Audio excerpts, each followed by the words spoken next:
Her Excellency also accompanied by the Chairman of the Prospect Foundation, Dr. Chen Tangshan, and the Secretary General, National Security Council, Gu Lixiong, Minister of Foreign Affairs, Mr. Joseph Wu, and Deputy Director General, National Security Bureau, Kirk. Welcome all the guests to join our opening ceremony this morning. Thank you.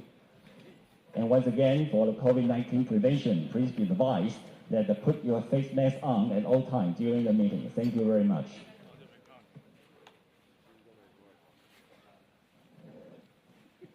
Distinguished guests, ladies and gentlemen, good morning. Welcome to the 2020 Taiwan-US-Japan Trilateral Indo-Pacific Security Dialogue with the theme of the year, Challenges and Opportunities in the Indo-Pacific region and Taiwan Strait in year 2020 and beyond, co-hosted by Project 2049 Institute, the Japan Institute for International Affairs, and the Prospect Foundation. Now, at this time, please let us welcome the Chairman of the Prospect Foundation, Dr. Chen Tangshan, to deliver the opening statement. Please welcome Dr. Chen.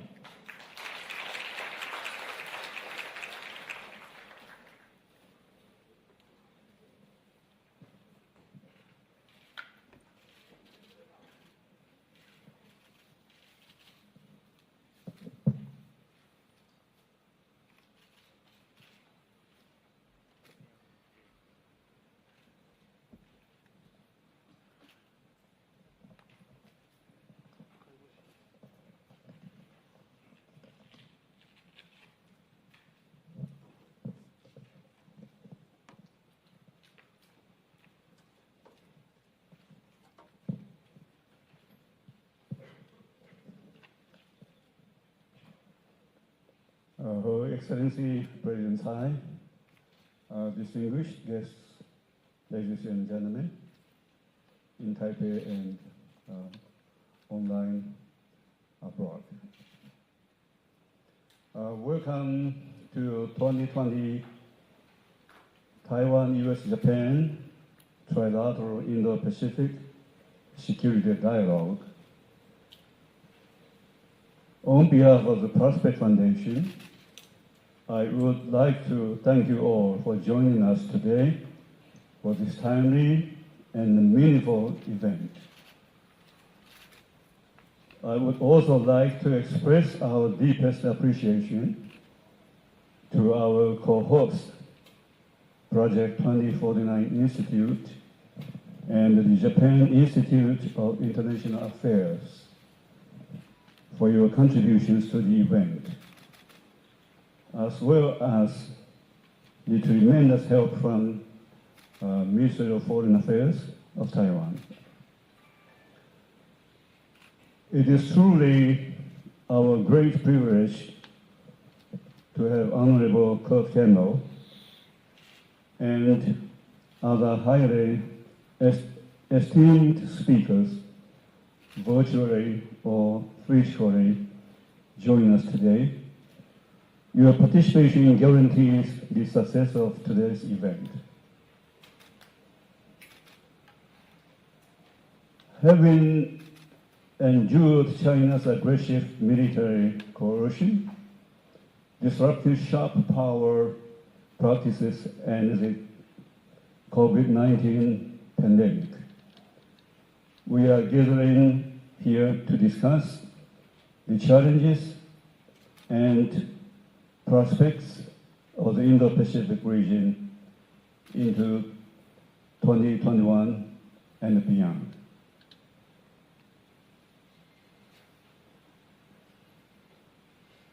China's gray zone operations, cognitive warfare, and economic coercion have turned Indo-Pacific region into a geopolitical battlefield and a zone of struggle between authoritarianism and democracy. During the past 71 years, while under relentless military threats and harassment from China, Taiwan has developed into a successful story of democracy. Taiwan's government and the people also give one of the best practices in managing public health crisis.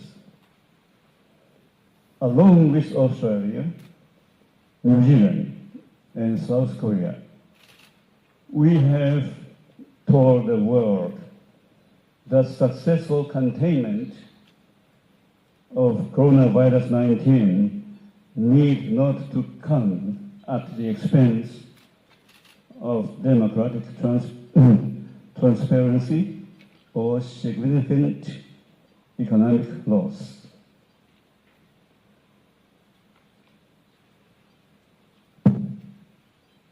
As we are eagerly waiting vaccines for coronavirus 19 next year, the challenge is to preserve the values and lifestyles that represent us still remain the major task for a long period of time, and it will require like-minded democracies to work together at a wide range of fronts, including building up sufficient deterrence against military threats and the gray zone operations by major regional aggressors, and forging a trustworthy and resilient global supply chain.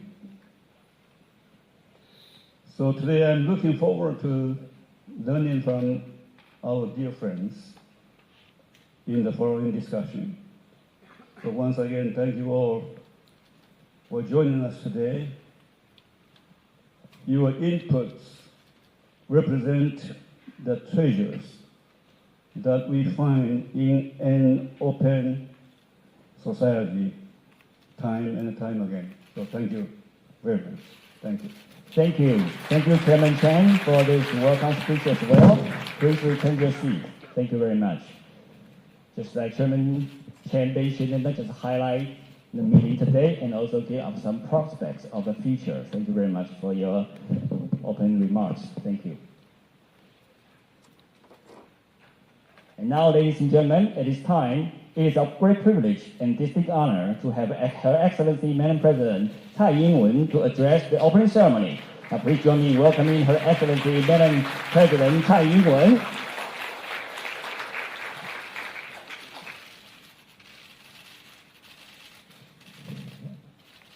Chairman Chen, Minister Wu of Foreign Affairs, and AIT Director Grant Christensen, and the head of the Japan-Taiwan Exchange Association, Mr.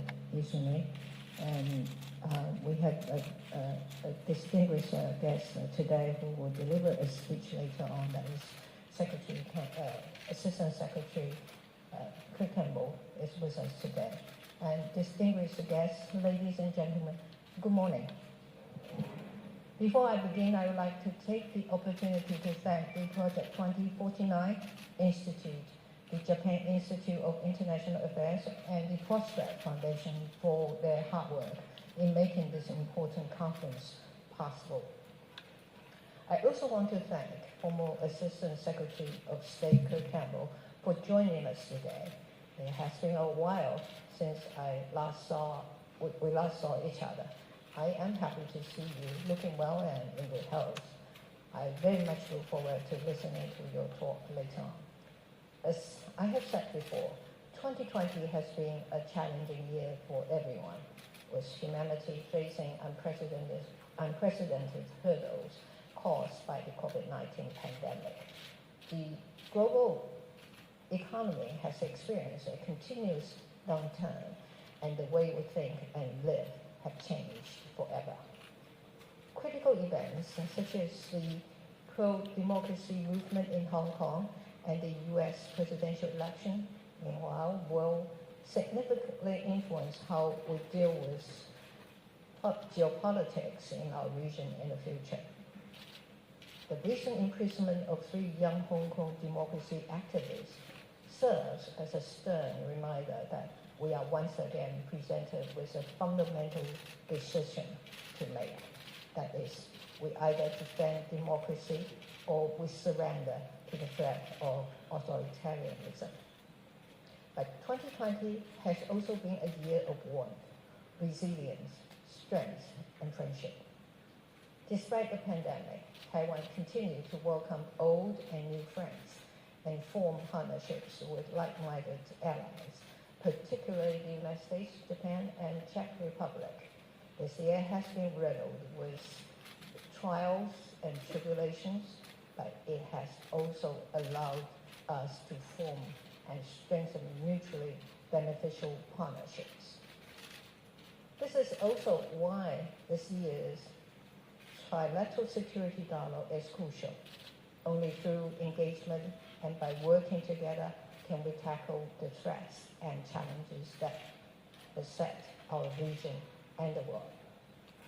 While the COVID-19 pandemic kept us occupied, other forms of traditional and non-traditional threats also pose grave challenges.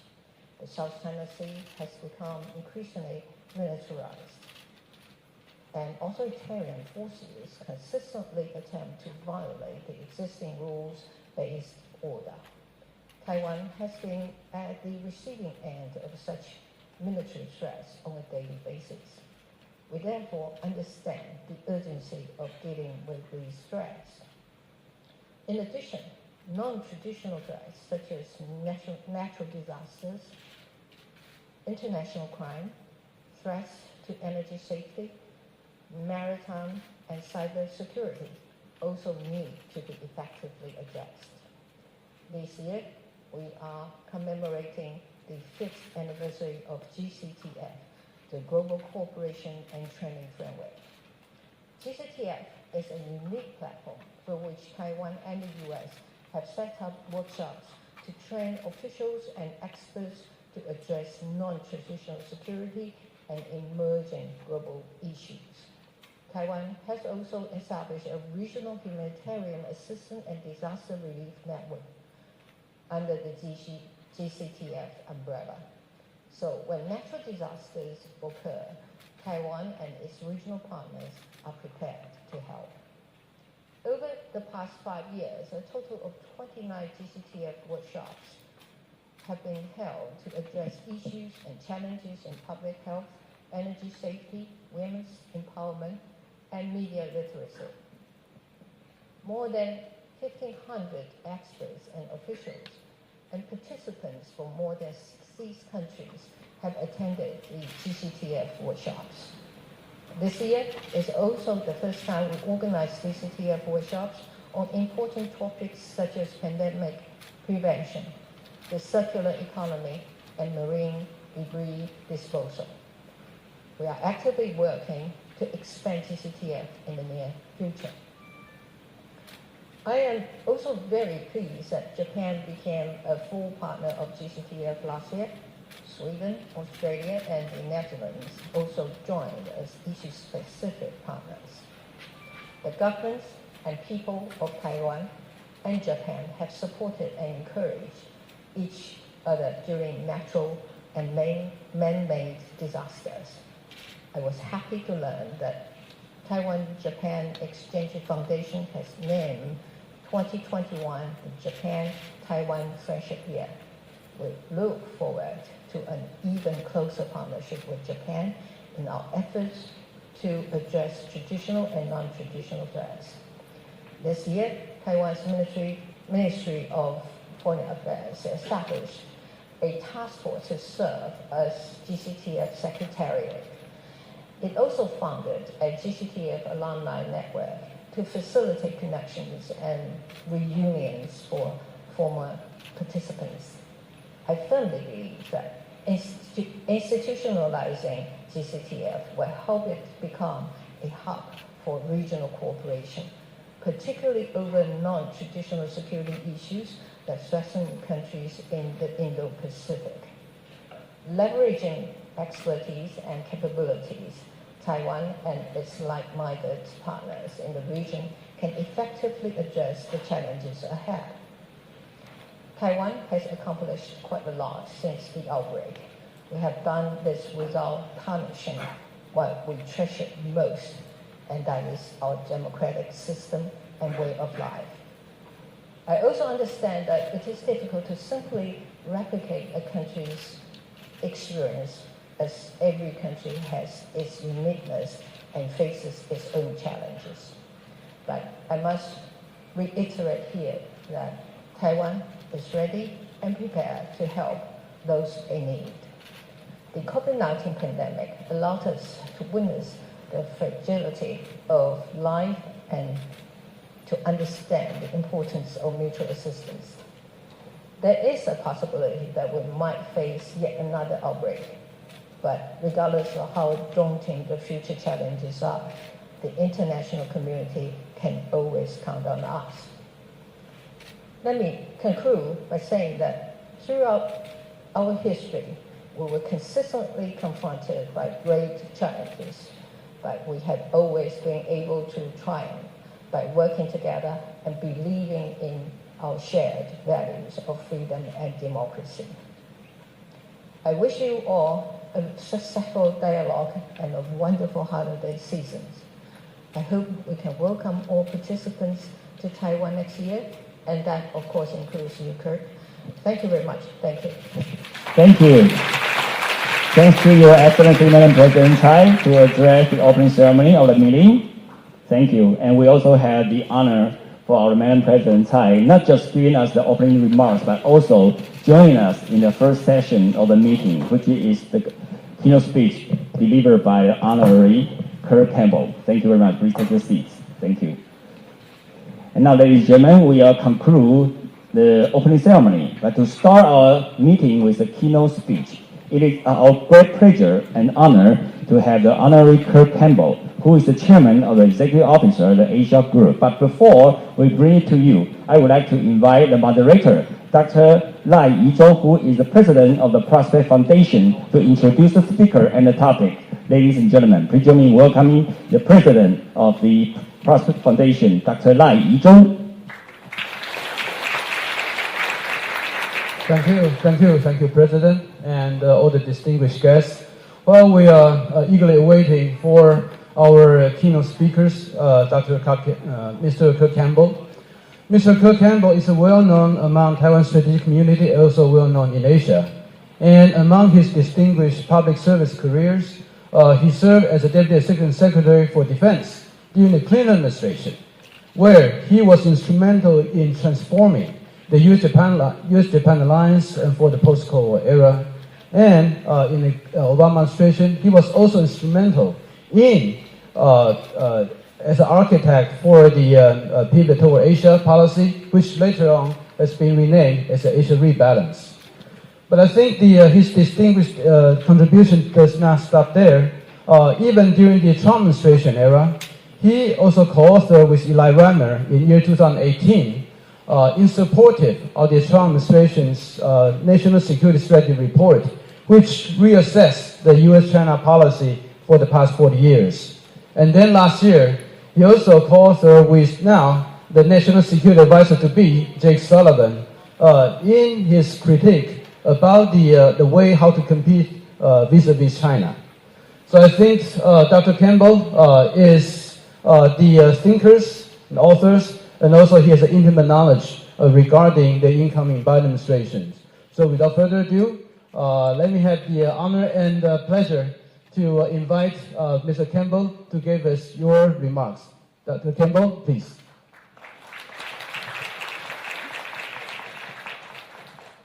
My honor to follow President Tsai Ing-wen. I want to commend her and her entire team on the really magnificent handling of the coronavirus.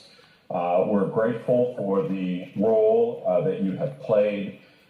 We have watched how you've dealt with the challenge with great admiration. We only wish that in many respects we could emulate what you've been able to do. I will also say we're incredibly grateful that you sent one of your closest advisors, Bi Kin Chao, to be the representative, the Taiwan's ambassador here in Washington, D.C. She's already made a terrific impression on colleagues and friends, and she is serving as a vital interlocutor between the people of Taiwan, the government of Taiwan, and the United States. I have to tell Taiwanese and Japanese friends, and let me welcome you all to this wonderful session. I wish we were in Taipei this evening or in the morning. Those of you who are joining by video or by Zoom, well, let us all commit to be in Taiwan next year. Let me just say that this is an incredibly challenging time for the United States. And we have to articulate it, and we have to be honest about it. We have at least 3 issues that we're dealing with right now. One is a mounting catastrophe associated with the coronavirus. I think we have failed in this task miserably.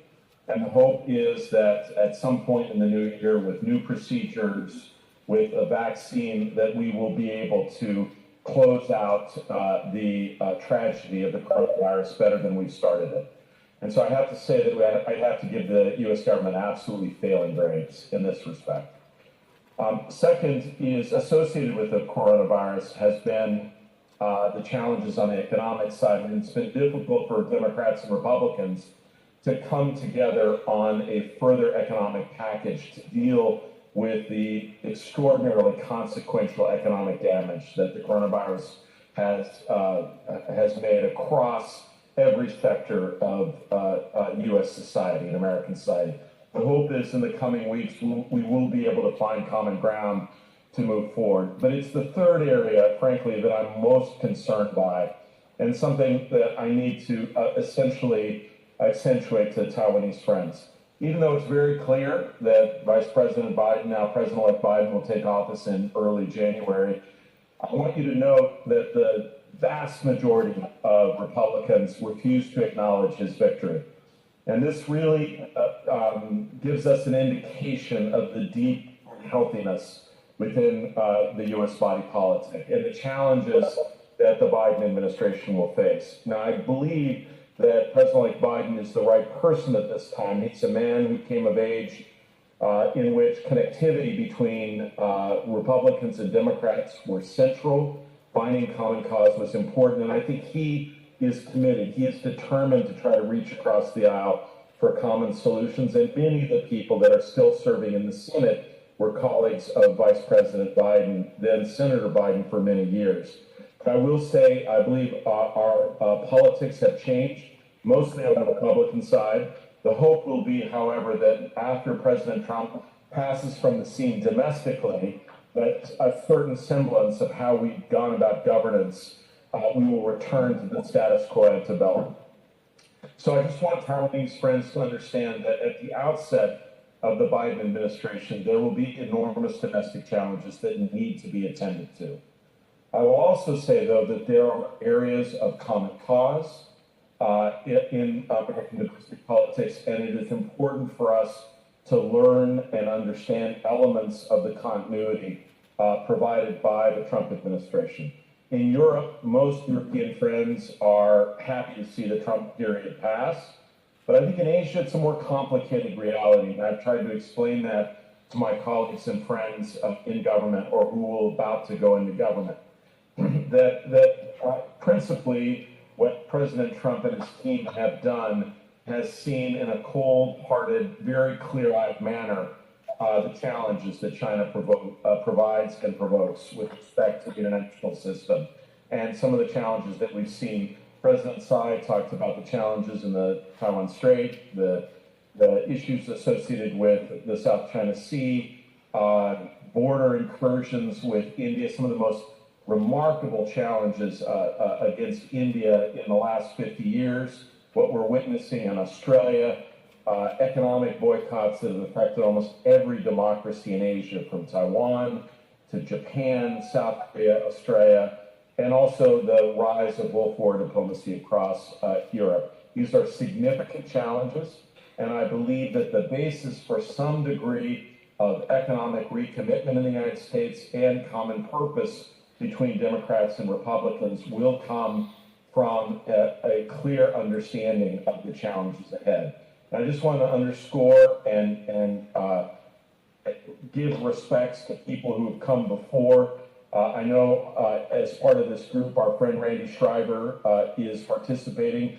He did a remarkable job as Assistant Secretary of Defense, continued on with many important elements associated with continuity in the United States approach to the Asia-Pacific region. And my hope is that there will be elements, I certainly will underscore how important it will be to practice areas of continuity. I think it was a mistake that that President Trump sought to distance himself from everything that President Obama did. I will tell you, I was in many sessions with Randy Schreiber in which he went out of his way to commend work that was done in the previous administration. I will do the same. There are many things done in the Pentagon and the State Department and the National Security Council that we will do well to emulate, to study, and to understand. So I just want to say I do believe that the challenges in the Asia-Pacific region offer us the best possibility for bipartisanship going forward. And if you're looking for one area in which there is common views, common cause, I think you're going to find it in that area. So let me just take a few minutes to tell you what I think we're going to see from the Biden administration as it gets started. And the first, I think, will be a fundamental recognition that for us to be effective and strong internationally, we're going to have to do better domestically. And that's going to require a degree of domestic dialogue, some healing. I think we also have to recognize that areas of domestic investment will be critical in terms of technology and education, ultimately for us to compete effectively. And competition is going to be the watchword. We're going to need to make sure that we double down on efforts in the United States. This is not a one-time thing. We have to continue with work that was started in previous administrations, but do more substantially to go forward. I think what we've heard from previous speakers and what we will see going forward is a recognition that the United States has spent the last 20 years, frankly, overinvested strategically in the Middle East and South Asia. These are important endeavors, but we spent way too much of our strategic time and attention. And I think the Obama administration is going to continue the process that has begun in the last 10 or 15 years of repositioning ourselves strategically. But I think we will do it in a multifaceted way. I think you're going to see not only a military set of engagements, and I'm most comfortable around that set of issues. We are a country that understands how to adapt to and adjust to new strategic environments. Our Pentagon will be able to take the necessary steps, but it will take time. It will take 10 or 15 years under the right leadership. I think we'll make the right strategic investments, not just continuing old legacy systems, but investing in new capabilities, standoff capabilities, long-range strike, stealth, more capabilities associated with the cyber arena. You can imagine the entire range of capabilities I'm speaking about. I'm confident that we'll be able to take those steps, but as importantly, it will be building the capacity of people who understand deeply the Asia-Pacific region. When Randy and I started and worked together now almost 25 years ago at the Pentagon, it was a relatively small group of people at our level that really understood and focused on the Asia-Pacific region. That group is growing larger every day. I'm proud of that. I think we've built a cohort of people in the Republican Party and the Democratic Party that are deeply familiar strategically with Asia. That will only grow over time. Randy encouraged that process not only in the Republican Party, but in the Democratic Party.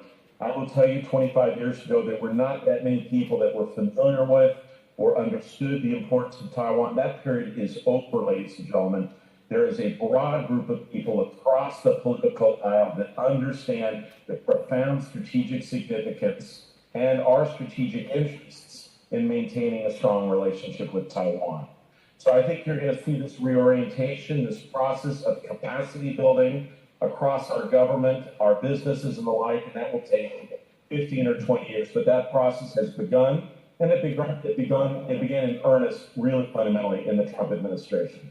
The area that I think you will see more of on the Democratic side, on the Biden side, is I believe we will take more effort to build common cause with other countries. I think that efforts were made with respect to the Quad and others, but I think the Biden team has been clear that as we go about trying to erect and establish a set of strategic relationships with democracies and other states in Asia, that it will be critical to find those arenas of cooperation that gives us the best ability to engage, to present clear positions to Chinese interlocutors more directly. That process also will not be easy, will take time, and the fundamental endeavor that I believe that we're embarking on is essentially merging two sets of strategic engagements, one with Europe and another with Asia. And so I think melding those, finding common cause between Europe and Asia, particularly around China and other strategic dimensions associated with the challenge of the Asia-Pacific, is the challenge of our time. It sounds elegant and easy to do. It will be enormously challenging, but it's extraordinarily consequential. We have some key people who truly deeply understand Europe. I think Europe, for the first time, is ready for these strategic discussions about Asia and about China, and I look forward to helping to support that as we go forward. So I do believe a fundamental doubling down on working with allies and friends, but not just allies and friends. I can imagine other countries like Vietnam who may have a different governing structure, but still have keen associations and strategic like-mindedness with the United States and other states. There's room for them in these discussions and these dialogues going forward. I also believe that fundamentally building on the work that the Trump team did on the Quad is critical. I note that we have Indian friends here. Raja Mohan has been an absolute vicar with respect to articulating and supporting India's role in the Asia-Pacific region. I'd like that to continue, and I believe making sure that the Quad becomes more robust, perhaps a secretariat, other elements to keep it going will be critical as we go forward. I also think that the United States, to be effective, is going to have to both rejoin international organizations, understand their importance, and also play a leading role in defining the architecture of the Asia-Pacific region. Oftentimes people dismiss architecture. People dismissed architecture in Europe for decades until it was important. I think it'd be critical for the United States to participate more forcefully and more directly as we go forward. And then fundamentally, establishing and carrying through with a set of strategic engagements with China. It's the biggest challenge of our time, and it will be enormous for our government and future governments. We often say that it's going to be a combination of competition where we must and compete where we can, but that makes it sound in some ways like a cake mix, that there will be sort of, parts of each. I think it has to be said that the United States has never had a relationship like this. We've had relationships with countries that we had fundamental misalignment with, the former Soviet Union, but we've never had, and relations with countries that we're friendly with, like Great Britain, but we've never had the level of interconnectedness with a country that we also have a high degree of strategic distrust and concern. And that's the reality that we face. There are going to be areas where we have to compete. As I said at the outset, I know that we focus more on the military side, but ironically, the direct issues are likely to be in technology and other elements of cutting-edge things like AI, 5G, quantum mechanics, quantum computing, robotics, human sciences. We're going to have to find parameters where we work more closely with friends and make clear that there are certain areas of investment in the United States, cutting-edge areas of interest that are frankly off limits for Chinese interlocutors going forward. And I think recognizing fundamentally the competitive dimension of the relationship will be critical and clear. Also, I do believe that there are some existential issues that require a degree of cooperation or alignment. I think cooperation is probably too strong between the United States and China. That's going to be on areas like climate change. I think the tail end of the pandemic, there are opportunities to work together. I also believe that issues like North Korean proliferation offer opportunities for engagement more directly. But I think those have to be done carefully, and we have to do it with China in a way that they do not exact other kinds of compromises in other areas. Most of these issues are in their best strategic interests as well. If they work on climate change with the United States, they do not do that as a favor to the United States. They do it because they see it also as an existential threat as we do. Let me just say a few words about this trilateral dialogue. It's actually thrilling for me to see this take off, to play such an important role in the strategic development of both countries. I can remember a time where Taiwan's and Japan's met quietly with very little fanfare. The fact that this kind of meeting is ongoing with a broad agenda associated with information sharing, strategic assessments and alignments, and also just building human connections is deeply exciting for us. I just want to say that it's a powerful thing when your strategic interests and your idealist sentiments are united. And I believe that is happening for the United States with respect to Taiwan. I think it will be incumbent on the Biden administration to look for those ways and areas in which we can continue on cooperation between the United States and Taiwan. Ultimately, I'd love to see an environment in which tensions are reduced between Taiwan and Beijing. I'd like to see some degree of dialogue resume, but ultimately that is beyond what the United States can wish for or hope for, and clearly that ball is fundamentally in Beijing's court. Ultimately, our goal, however, is to assure Taiwan friends of the steadfastness of our commitment to Taiwan's democracy, to ultimately be clear about our defense commitments, not only with respect to the Taiwan Straits, but in Asia more generally. I think here that the Trump administration did an excellent job, and I'd like to see us continue that.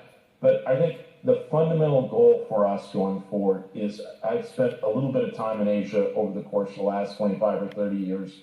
What I hear now more than any other period of my experience working in Asia is a fear in some quarters, and I hope in others, that the United States is in the midst of a hurtling decline, and that we will no longer be prepared to play the traditional role of the sort of supporting the operating system of Asia. Now, it's true that the fundamental challenges to that operating system in the last 4 or 5 years came from both China and from elements of Trumpist thinking, but ultimately the fear is that the United States doesn't want to play that role any longer, the role that has been so instrumental to not only the maintenance of peace and stability, but just remarkable prosperity over the last 40 years. And what will be incumbent on us, and frankly, what I believe is a bipartisan requirement, is to make clear that over 40 or 50 years, there have been many episodes of concern about American decline. In Vietnam, even during the Korean War, at the end of the Cold War, it was Senator Paul Tsongas from Massachusetts says the Cold War is over, Japan has won. At the end of the global economic crisis in 2000, the Asian financial crisis in the 1990s, at each period there were worries and concerns about America not being able to play the role that we played in the past. I think those concerns during the pandemic, I have had Asian friends feel a lot of things about the United States over the last 40 years. Anger, admiration, frustration, wonderment, you name it. This is the first time in my experience that I think a dominant sense in Asia is pity, a real sense that we've mangled this. And so it will be critical for us over the next little while to make clear to the doubters that this is not the end of American power, that ultimately those who bet against the United States have lost a lot of money over the years, and that we have a unique ability to reinvent ourselves, to relaunch, to double down, and in fact, it is in those seeds of concern that has driven us forward. I also believe that there is so much that the United States and Taiwan can do together. I'm proud of the fact that for 30 years, I feel like I've been a strong friend of Taiwan, as Randy and others in the audience have as well. I also just want to underscore that we're not alone any longer, that this is a broad group of people that understand the strategic significance of the relationship, and I just want to give you my commitment to do what I can in the period ahead. I think the Biden administration is hopeful. It's a hopeful sign, mostly for domestic politics, and mostly because of the challenge that I believe President Trump presented, not to the Asia Pacific so much, but to our own body politic. And I believe that the strategic people that he is bringing around him we'll do what's necessary to sustain American position and power in the Asia-Pacific region going forward. I really appreciate the opportunity to be with you all. It's a great team that you've assembled. I promise next year, if we get through this, I'll come and we'll drink a little bit with Japanese friends. We'll celebrate the fact that 3 democracies optimistic about the future. Thank you all very much. Thank you, Mr. Campbell, for your really very insightful remarks. And yes, you're correct that we all face the same challenge associated with COVID-19. And in Asia, including Taiwan, we definitely would like to see some kind of continuity and the continued presence of the United States staying in power. And of course, definitely we would like to see you next year in Taiwan in person, and hope like we can see you soon. And thank you very much. Thank you. Thank you very much for the wonderful speech. Many thanks to Honorable Kirk Campbell, and also thank Dr. Lai for your kind introduction. Please retain your seats. And ladies and gentlemen, now due to the tight schedule of the Madam President, Her Excellency Tsai Ing-wen now had to leave us right now for the next agenda. So please join me once again to extend our gratitude with another round of applause to thank Her Excellency Madam Tsai for making an appearance this morning. Thank you. Now, ladies and gentlemen, have a seat, please. Now, we are going to the next session on the stage.